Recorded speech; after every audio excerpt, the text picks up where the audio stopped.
অপরিচিত তোমরা তাহলে ক্লিয়ার। এবার আসো দেখি আমরা বিলাসীতে আসি।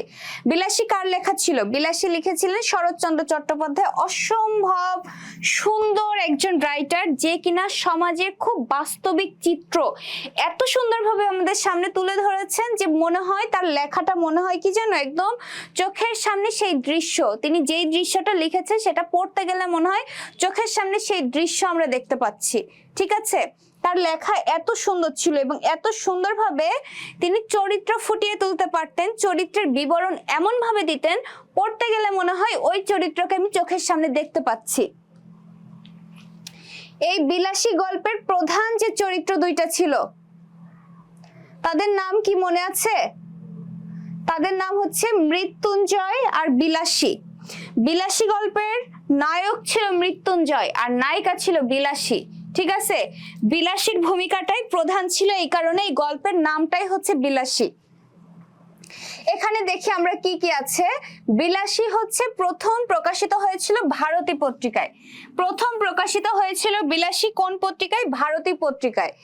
এবং দেখো এই বিলাসী গল্পের যে সাহিত্যিক রূপ, যে এটাকে একটা উপন্যাস নাকি এটা একটা ছোট গল্প নাকি একটা বড় গল্প না কবিতা নাকি সাহিত্যের রূপটা কি? বিলাসী হচ্ছে শরৎচন্দ্র চট্টোপাধ্যায়ের রচিত একটা ছোট গল্প। ঠিক আছে, বিলাসী কি শরৎচন্দ্রের একটা ছোট গল্প এবং এটা প্রকাশিত হয়েছিল ভারতী পত্রিকায়। বিলাসী গল্পের ঋতুর নাম উল্লেখ রয়েছে দুইটা, একটা হচ্ছে গ্রীষ্ম আর একটা হচ্ছে বর্ষা। এই গল্পে কিছু মাদক দ্রব্যের নাম উল্লেখ রয়েছে, একটা হচ্ছে গাঁজা আর একটা হচ্ছে গুলি। ঠিক আছে, এই গুলি এক ধরনের মাদক দ্রব্য আর গাঁজার নাম তো আমরা সবাই শুনেছি মোটামুটি। বিলাসী গল্পে দুইটা দিনের নাম উল্লেখ রয়েছে, একটা হচ্ছে শনিবার আর একটা হচ্ছে মঙ্গলবার। এবং এই গল্পে কি একটা রোগের নাম উল্লেখ রয়েছে, সেটা হচ্ছে ম্যালেরিয়া। ম্যালেরিয়া রোগের নাম এই বিলাসী গল্পে উল্লেখ রয়েছে। বিলাসী গল্পের মূল বাণীটা কি ছিল? বিলাসী গল্পের মূল বাণীটা কি? মূল বাণী হচ্ছে মানব প্রেমের অপূর্ব মহিমা। মানব প্রেমের, মানব মানুষ, মানুষের প্রেমের অপূর্ব মহিমা, অপূর্ব নিদর্শন। মানুষ যদি যখন একজন অন্যজনকে প্রকৃত রূপে ভালোবাসে, সত্যিকার অর্থে ভালোবাসে, তাহলে সে তার জন্য কি কি করতে পারে, কি কি করতে পারে, বিলাসী গল্প হচ্ছে তার নিদর্শন। ঠিক আছে, কিভাবে তার নিদর্শন? হিন্দুদের যে ধর্ম, হিন্দু ধর্মের জাত, জাত জিনিসটা অনেক বড়। আমি তোমাদেরকে এই গল্প যখন পড়িয়েছিলাম তখন আমি তোমাদেরকে বলেছিলাম যে লালন শাহ, লালন সিনেমা যদি তোমরা দেখে থাকো সেখানে তোমরা দেখবে যে লালন শাহ আগেকার যুগে, যখন আমরা এখন যেটাকে পক্স বলে চিনি অর্থাৎ বসন্ত, বসন্ত রোগের কোনো ওষুধ তখন ছিল না, তো তখন তারা কি করতো এই রোগের ওষুধ হিসাবে?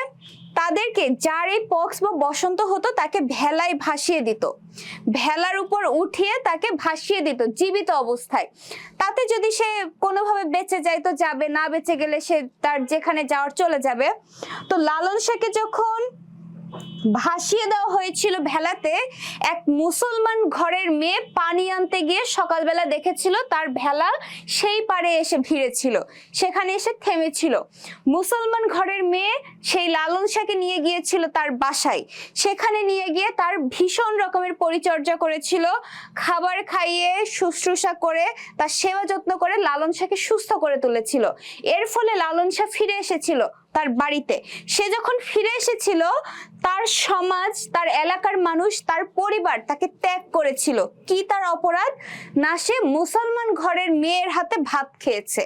অন্য পাপ, অন্য পাপ, হিন্দু ধর্মে অন্য পাপ হচ্ছে বিরাট বড় পাপ।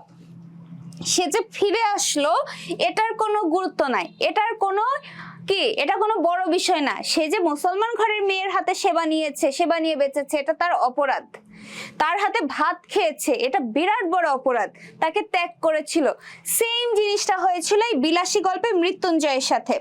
মৃত্যুঞ্জয়ের সাথে এই সেম জিনিস ঘটেছিল। মৃত্যুঞ্জয় ছিল বড় ঘরের, মোটামুটি একটা, হিন্দুদের তো আবার বিভিন্ন জাত রয়েছে, ঠিক আছে, যে বামন, শূদ্র, কায়স্থ, ঠিক আছে, নমশূদ্র, বিভিন্ন জাত রয়েছে। তো মৃত্যুঞ্জয় ছিল একটু উঁচু জাতের ছেলে।